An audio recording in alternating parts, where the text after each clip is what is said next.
Hello viewers, আসসালামু আলাইকুম। আশা করি সবাই ভালো আছেন।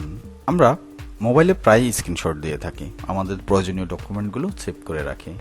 তো কম্পিউটারে কিংবা ল্যাপটপে কিভাবে স্ক্রিনশট দিবেন সেটি আপনাদেরকে দেখাবো। তো আমরা বিশেষ করে কম্পিউটারে প্রায় আমরা বিভিন্ন ধরনের সফটওয়্যার ব্যবহার করে স্ক্রিনশট দিয়ে থাকি। তো আজকে আমরা একেবারে সহজ পদ্ধতিতে 3টি উপায়ে আপনাদেরকে স্ক্রিনশট দেখিয়ে দেব। সেটি কিভাবে দেবেন এবং সেটি কিভাবে ব্যবহার করবেন সেই বিষয়টিও আপনাদেরকে দেখাবো। আশা করি আমাদের সাথেই থাকবেন।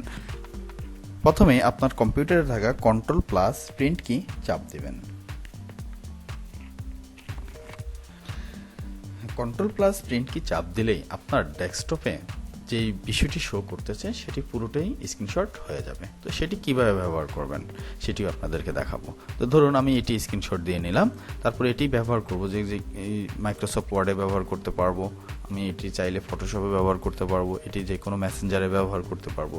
তো আপনি যেখানে ব্যবহার করতে চান সেখানে এটিকে পেস্ট করে দেবেন। পেস্ট আপনারা দুইভাবে করতে পারেন, মাউস দিয়েও করতে পারেন অথবা আপনার কিবোর্ডের সাহায্যে কন্ট্রোল প্লাস ভি দিয়েও পেস্ট করতে পারেন। তো দেখেন আমি যে জিনিসটি এখানে স্ক্রিনশট দিয়েছিলাম সেটি এখানে চলে আসছে।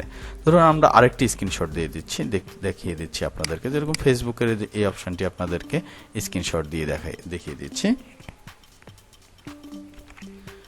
কন্ট্রোল প্লাস প্রিন্ট কি এভাবে চাপ দিলে এটি স্ক্রিনশট হয়ে যাবে। তারপরে এটি যেখানে ব্যবহার করতে চাচ্ছেন সেখানে আপনারা এটিকে পেস্ট করে দেবেন। সেটা আপনি দুইভাবেও করতে পারেন, কন্ট্রোল প্লাস ভি এবং মাউসের সাহায্যে রাইট বাটন ক্লিক করে এখান থেকে পেস্ট করে নিতে পারেন। তো আপনারা দেখতে পাচ্ছেন এটি কিভাবে কাজ করে। এছাড়াও আপনারা আপনাদের কিবোর্ডে থাকা উইন্ডোজ যে কিটি আছে, উইন্ডোজ কি চাপ দিয়ে সাথে সাথে উইন্ডোজ কি এবং প্রিন্ট কি চাপ দিয়ে স্ক্রিনশটটি দিতে পারেন। তো আমরা সেটিও আপনাদেরকে আরেকবার দেখিয়ে দিচ্ছি ফটোশপের মাধ্যমে। তো আপনারা ফটোশপের একটা নতুন পেজ নিয়ে নেবেন যে কোনো সাইজের। তো আপনারা যে জিনিসটি স্ক্রিনশট দিতে চাচ্ছেন, আমি আবার অন্য একটি সাইটে যাচ্ছি। এখান থেকে উইন্ডোজ কি প্লাস প্রিন্ট কি চাপ দিলেই স্ক্রিনশট হবে। তারপরে আপনি চাইলে আপনার ফটোশপে এটিকে পেস্ট করে কন্ট্রোল ভি চেপে এটিকে এখানে নিয়ে আসতে পারেন। তারপর আপনার ইচ্ছে অনুযায়ী ইচ্ছা মতো আপনি এটিকে সাইজ করে ব্যবহার করতে পারেন। তো এভাবে আমাদের অনেক প্রয়োজনীয় ডকুমেন্টই থাকে, সেগুলোকে স্ক্রিনশট দেওয়ার প্রয়োজন হয়ে থাকে। এখান থেকে আপনারা চাইলে এটিকে প্রিন্ট করে নিতে পারবেন। তারপরে যে প্রক্রিয়াটি হচ্ছে সেটি হচ্ছে আপনারা অল্টার প্লাস প্রিন্ট কি চেপে স্ক্রিনশট দিতে পারেন। এই তিনটির মধ্যে যে কোনো একটি উপায় ব্যবহার করে স্ক্রিনশট দিতে পারেন। তো আমি আপনাদেরকে আরেকটি স্ক্রিনশট দিয়ে দেখিয়ে দিচ্ছি। ধরুন আমরা এখানে এই ইউটিউবের এই পেজটি স্ক্রিনশট দিতে চাচ্ছি। তো এখানে আপনারা alter plus print key press করবেন। Alter plus print key press করার পরে এটি স্ক্রিনশট হয়ে গেছে। তো আমরা এটিকে পেস্ট করে আপনাদেরকে দেখাবো।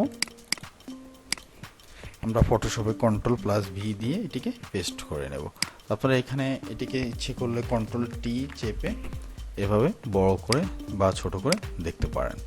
আপনারা দেখতে পাচ্ছেন যে এটি খুব সহজেই সুন্দরভাবে স্ক্রিনশট হয়ে গেছে। তারপরে এটি আপনারা আপনাদের প্রয়োজন অনুসারে ব্যবহার করতে পারেন।